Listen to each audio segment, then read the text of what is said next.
This is day 86 of Zohar al Pshat, and we're on Daf Yud Amud Beis, and we're talking about hand washing and how important it is to wash in the morning when one wakes up and wash when comes out of the bathroom, and that is we're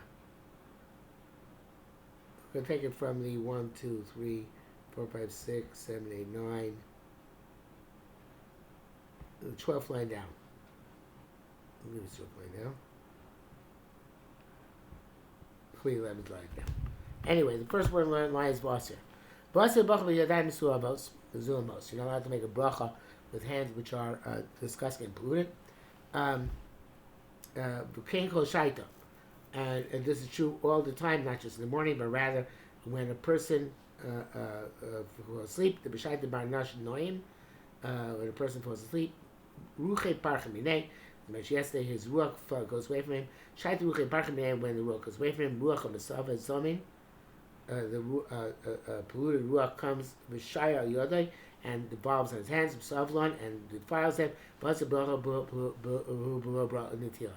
Can't make a bracha then without netila. The can't make a bracha not on them. Can't make brachas without netila. B'tema, you're going to say hachi ha b'mamad lo noyim v'lo parchem minei. During the day when you don't fall asleep, and your ruach does not go away from you. As a result, below shayle ruach masava, and no ruach defiled ruach devours by you. Kyle basically then you go into the bathroom. Lay barech. You shouldn't make a bracha, but not read Torah. Feel milachada, even one word, adi aski until you wash your hands. Pitemikin the mulchlachin inun. Lavachi. You're going to say it's because it's dirty. Not necessarily. How do they get dirty? And woe to the people not concerned, and they're not and don't know of the honor of their master. They don't know about the world, how the world is sustained. There is a special ruach in any bathroom, in the world, the Sharia Taman, which is dwells there, and it derives its pleasure from the degradation and pollution there, and immediately devolves on the fingers of the person.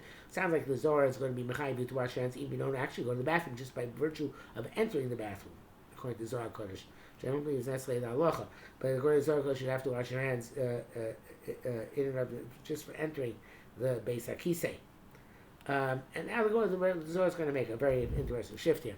But before we talk about this, so of course, the concept of Ru'ach Ra is a very interesting concept. What exactly it means, we don't know exactly what it means, but for our purposes, our Pshat, there is the general principle is going to be that any hesech hadas, any distraction from a person's purpose for avodas Hashem, is going to require a refocus. And the refocus is not sufficient to be done like any other ritual in Judaism, intellectually or mentally, but rather has to be done tangibly and physically. And so therefore, if a person falls asleep, so he lost focus, he has to be brought back to his focus, and that focus, the lack of focus, we call a Ru'ach Ra. Again, learning the Zohar like we would think the Rambam might learn it.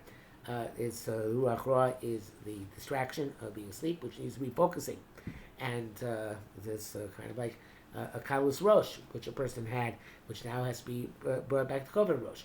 And the same thing with the bathroom. It's even if a person doesn't actually attend his needs there, if a person was in a place of distraction, and the Ru'ach Ra of the pollution there in and of itself has a distracting effect. Whether the person feels it or not, obviously there's a certain atmosphere in there, and the atmosphere can be attributed to a spiritual power, and that probably is the Zohar Kodesh's meaning, but it also be attributed to being in a place, in an atmosphere, meaning of an aura of being distracted and focused on things which are not appropriate. There's a fascinating Sforno. Sforno says at the beginning of Parshas Tazria, the reason why Yoledes brings a korban chatas is because when she was in labor, her mind was focused on her genitals, where the birthing process was occurring, and that focus on the genitals requires a kapara, not because it's not bera, but because it was a focus on something which was antithetical to focus on kedusha. So therefore, and the same thing is true here. Focus on something antithetical to kedusha by virtue of being in that location and being in the situation. That in of itself requires Netilas Yadayim. And again, in Judaism, Chazal were very meticulous that things called Tikkun D'Rabbanan and D'Oraisa Tikkun should have a tangible form of Tikkun, which means that you have to wash, not just think nice thoughts. And it's interesting because there's a radical shift in which the Tzedakah Zohar, the Derech Emes, no, not Tzedakah Zohar. What was it? The Tzedakah Zohar says.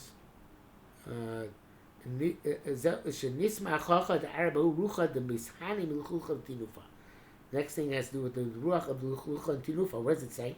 Pasuk Rabbi Shimon. Rabbi Shimon's guys open said, Bamar, Kol man the Chadi be'inun modaya. Anybody rejoices on the Yontif. V'lo yav chukik Chush B'chol does give his portion to Kodesh Baruch Hu, but giving Tzedakah to Aniyim.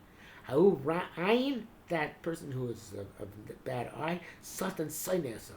The Satan, remember the Satan, you know, and the first part of Basa, Satan is in Shammai. He doesn't, he ate sinners, he doesn't hate Tzadikim, he ate sinners, so this person is a sinner. So the Satan says, so become a contrary lane, he prosecutes him, Besalik, Besalik Alma, and he's going to remove him from this world, I guess, not literally speaking, because Kama Oka Masabivle, the several travails are going to surround him, so it's not literally being taken away. But here, that's fascinating, the connection. In other words, there's also Ruach Masava. A person who's not Mesameach, the Aniyim, on Yotif, according to the way the Tzitz Zohar, that's also Ruach Masava. It's this distorted spirit, and therefore the Satan is particularly Mekachig on it, because the distortion is an immense one and misses the whole spirit of Yotif, but it's connected, like the Darshning Smuchim, the previous priest, in order to tell us that, just like there's this issue of a Ruach Ra, so to a person who does this is a person who has a Ruach Ra. It's bad a Ruach Ra for not giving that tzedakah. Okay, he's going to go on, but that's it for today.